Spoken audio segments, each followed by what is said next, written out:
Truth in History with Charles A. Jennings. Welcome to Truth in History.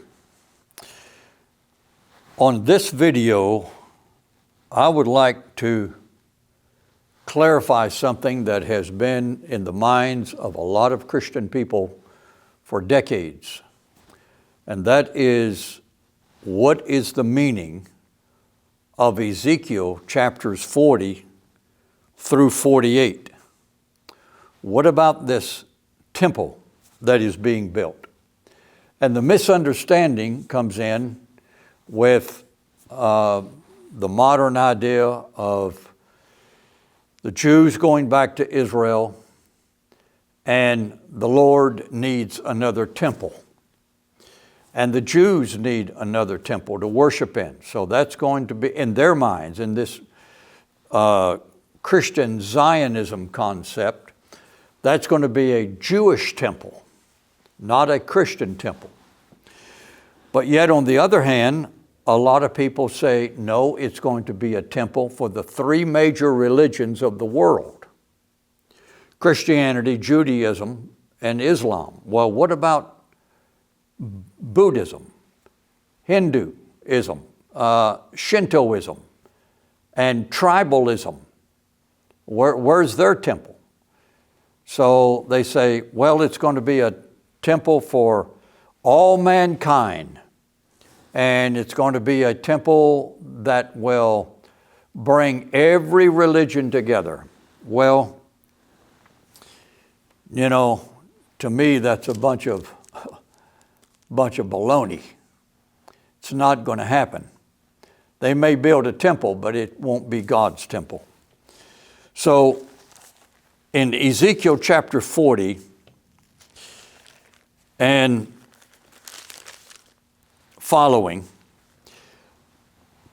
and then in Revelation 21, I want to make a comparison between Ezekiel and Revelation. And I want to try to make this in a systematic way so that it be easy to follow. And I have listed here 1, 2, 3, 4, 5, 6, 7, 8, 9, 10, 11, 12, 13 different comparisons of Ezekiel and John's holy city.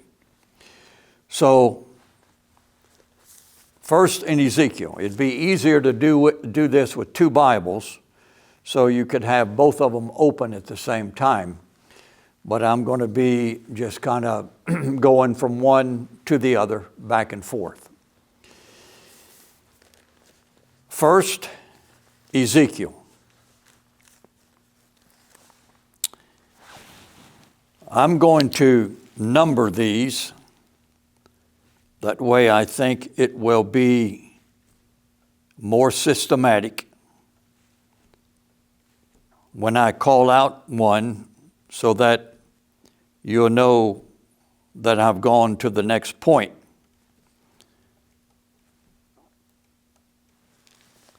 So there's 13 points.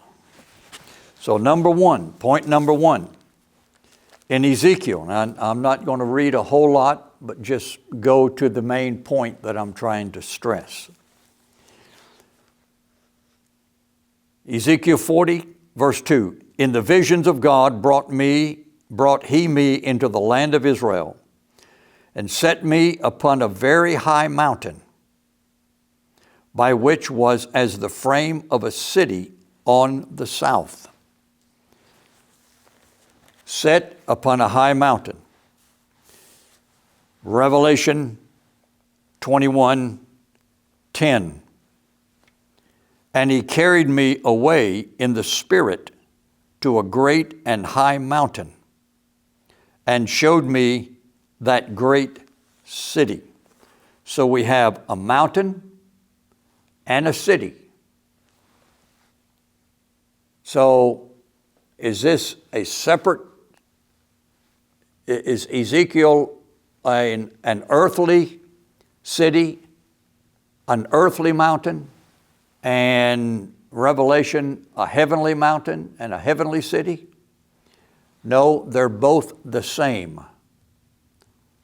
It is not God's plan or purpose or prophecy in Ezekiel to prophesy or to predict a physical, literal, visible temple to be rebuilt with brick and mortar. This is Ezekiel's vision portraying ahead of time the holy city of God as listed in Revelation.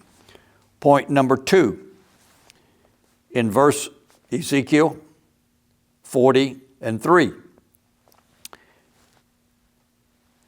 And he brought me thither, and there was a man whose appearance was like the appearance of brass, with a line of flax in his hand, and a measuring reed, and he stood in the gate.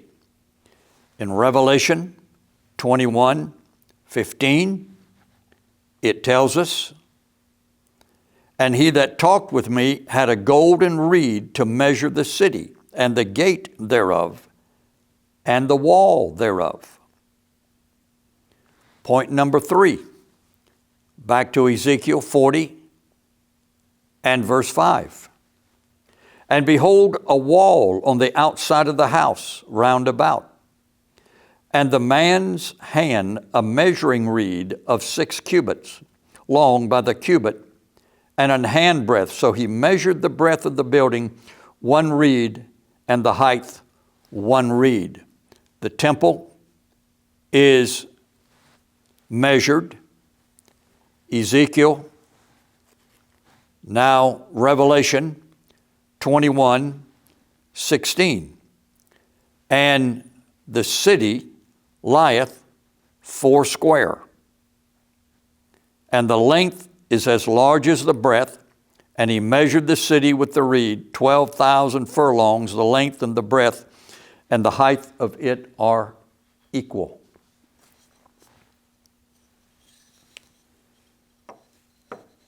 Let me put this as a marker. Back to Ezekiel, chapter 48, verse number 30. And these are the goings out of the city on the north side, 4,500 measures, and the gates of the city shall be after the names of the tribes of Israel. The gates of the city, tribes of Israel. 3 gates northward, 1 gate of Reuben, 1 gate of Judah, 1 gate of Levi, and the east side 4,500 and 3 gates, and 1 gate of Joseph, 1 gate of Benjamin, 1 of Dan. And at the south side 4,500 measures and 3 gates, 1 gate of Simeon, 1 gate of Issachar, 1 gate of Zebulun. At the west side 4,500 with 3 gates, 1 gate of Gad, 1 gate of Asher, 1 gate of Naphtali, and it was round about 18,000 measures, and the name of the city from that day shall be the Lord is there, which is Jehovah Shammah. The Lord is there. So it is a cube. It's a square. So in Revelation 21:16, and the city lieth 4 square. 4 square. And the length is as large as the breadth, and he measured the city with the reed, 12,000 furlongs. Number 5. In Ezekiel 43,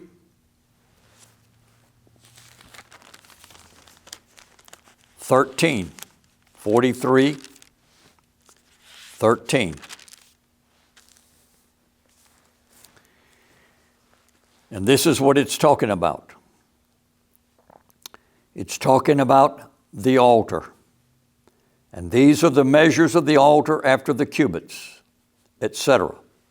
And it goes all the way down to verse number 27. And it talks about the cleansing of the altar, the continual offerings, etc. And what it's designating is worship, but it's talking in Old Testament language. We have to understand the language of the prophets. There shall be sacrifices. Worship is central because that's the whole point of sacrifices, is worship. But it's talking in Old Testament language. So when we come to Revelation 22 and 26,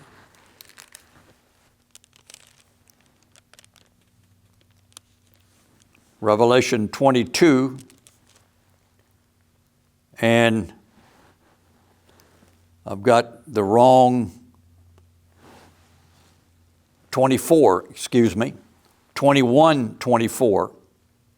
This is what it says. Revelation 21:24. And the nations of them which are saved shall walk in the light of it. And the kings of the earth do bring their glory and honor into it. And the gates of it shall not be shut at all by day, for there shall be no night there. And they shall bring the glory and the honor of the nations into it. And there shall be in no wise enter into anything that defileth. The point is, nations on the outside of this holy city will bring their glory and worship the King in this city. The point is, worship is central. In Ezekiel 44, in verse 4 through 14, no abomination in the temple. No abomination in the temple. 44 and verse 4. Then brought he me the way of the north gate before the house, and I looked, and behold, the glory of the Lord filled the house, and I fell upon my face. And the Lord said unto me, Son of man, mark well, and behold with thine eyes, and hear with thine ears all that I say unto thee concerning all the ordinances of the house of the Lord, and all the laws thereof, and mark well the entering in of the house, and every going forth of the sanctuary.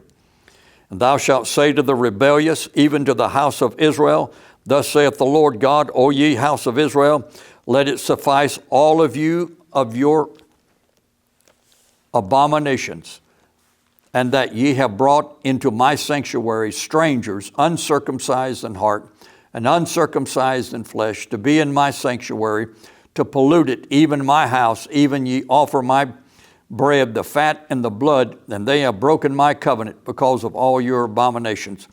And ye have not kept the charge of mine holy things, but ye have set keepers of my charge in my sanctuary for themselves.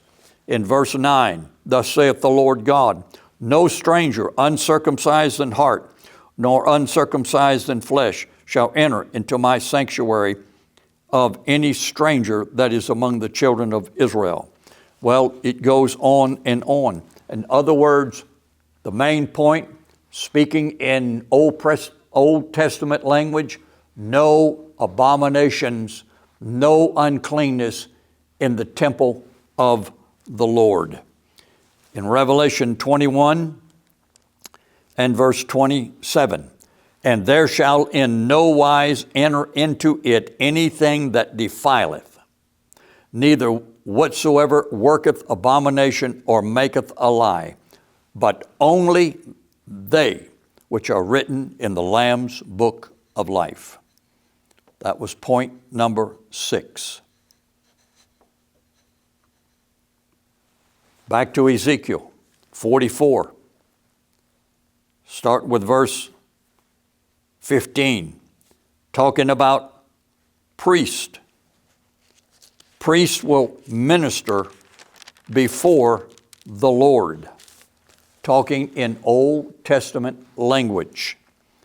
And that's the language that Ezekiel understood, because that's the only concept of worship and the order of worship that he knew of, because he lived back there in the Old Testament. So, priest will minister before the Lord. In Revelation 21:18, 21:18,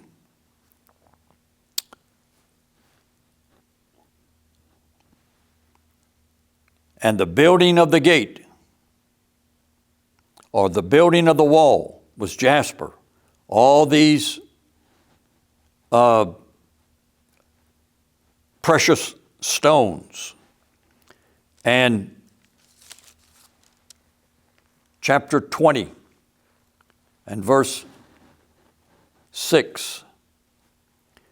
Blessed and holy is he that hath part in the first resurrection. On such the second death hath no power, but they shall be priests of God and of Christ. Priest of God, and they shall reign with him 1,000 years. Do you think in New Jerusalem, priests going to be cutting the throat of calves and goats and sheep? No, the priestly worship will be in a Melchizedek order.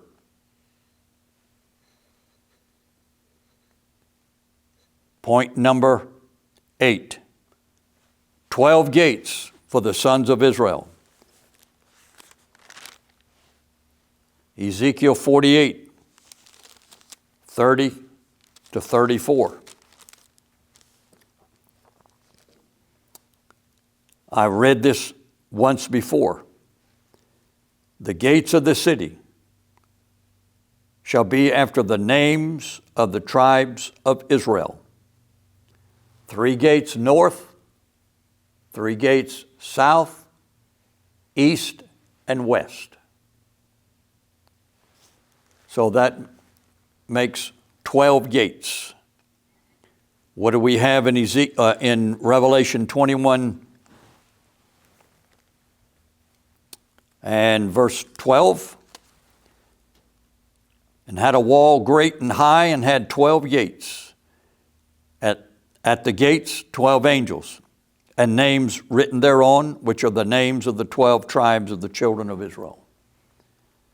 There's quite a similarity between Ezekiel's holy city and John's holy city. Ezekiel's temple and the temple, spiritual temple in the holy city, New Jerusalem. Point number 9. In Ezekiel 47, verse 1 to 5.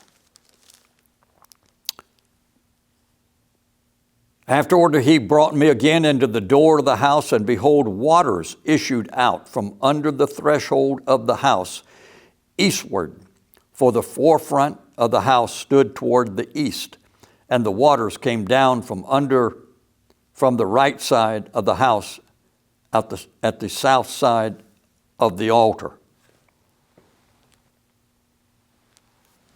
And then the waters increased in verses 2, 3, 4, 5, and 6.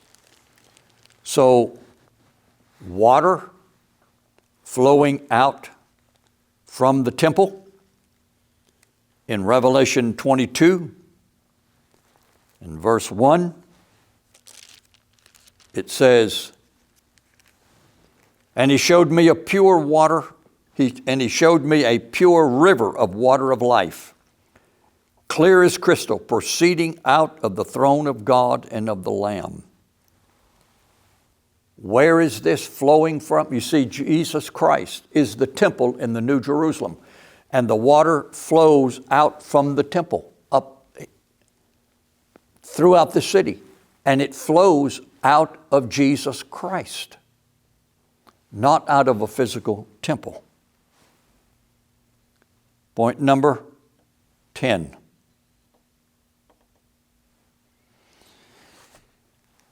Ezekiel 47:13.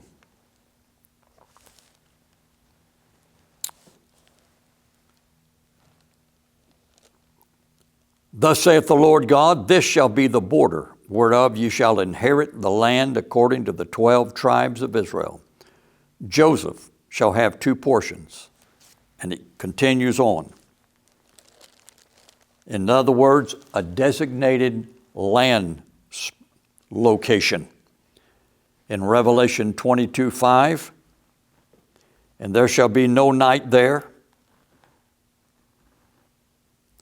They have no need, they need no candle, neither light of the sun, for the Lord God giveth them light, and they shall reign forever and ever.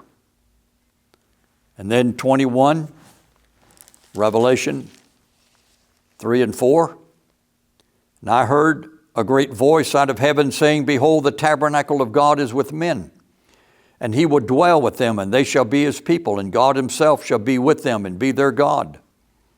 And God shall wipe away all tears from their eyes, and there shall be no more death, nor sorrow, nor crying, neither shall there be any more pain, for the former things are passed away. God's people in the city. God's people in Ezekiel's temple. God's people in John's temple. Number 12. The Lord will be there. This is Ezekiel 48:35. It was round about 18,000 measures, and the name of the city from that day shall be Jehovah Shammah, or Shammah. The Lord is there. The Lord is there.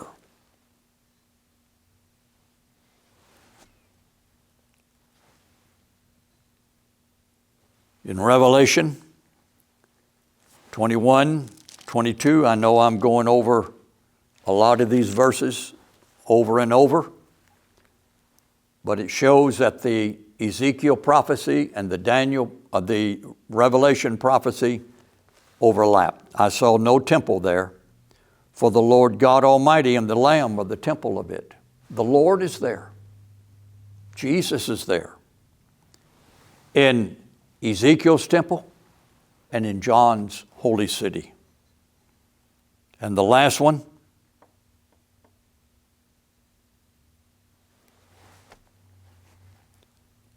there is no temple. There is no city. There is no city described.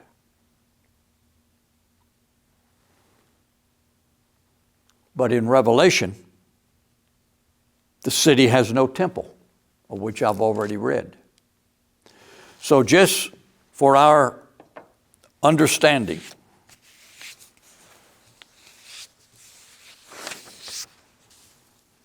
to compare Ezekiel with Revelation, there's enough overlap and similarity to show that through Old Testament language, the Lord was revealing to Ezekiel John's holy city. We don't have an Old Testament God and then a New Testament God. We don't have a Jewish plan and a, quote, Gentile plan, or a Jewish plan and a Christian plan. God doesn't have plan A and plan B. No.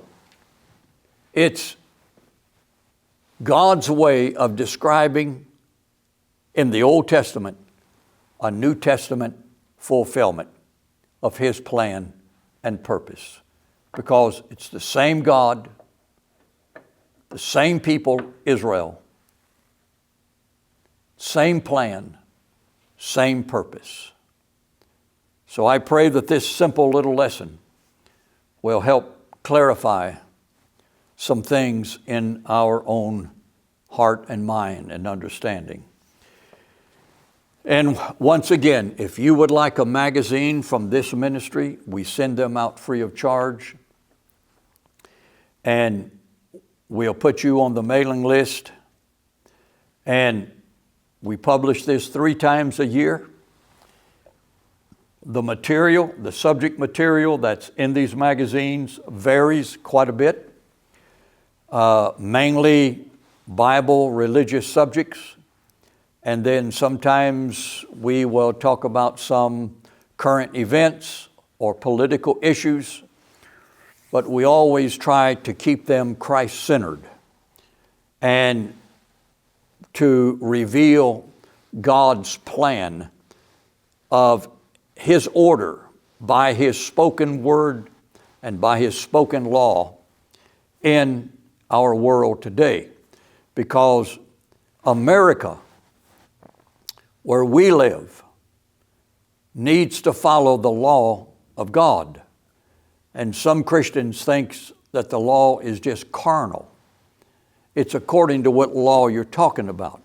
The law of ordinances have been done away. But what about the moral law?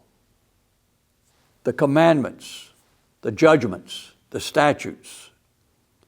The commandments will rule our own life, our personal life, and our social life. Statutes and judgments were given to control and govern a society. But we have forsaken those as a nation. And unfortunately, most Christians do not even believe in the law of God.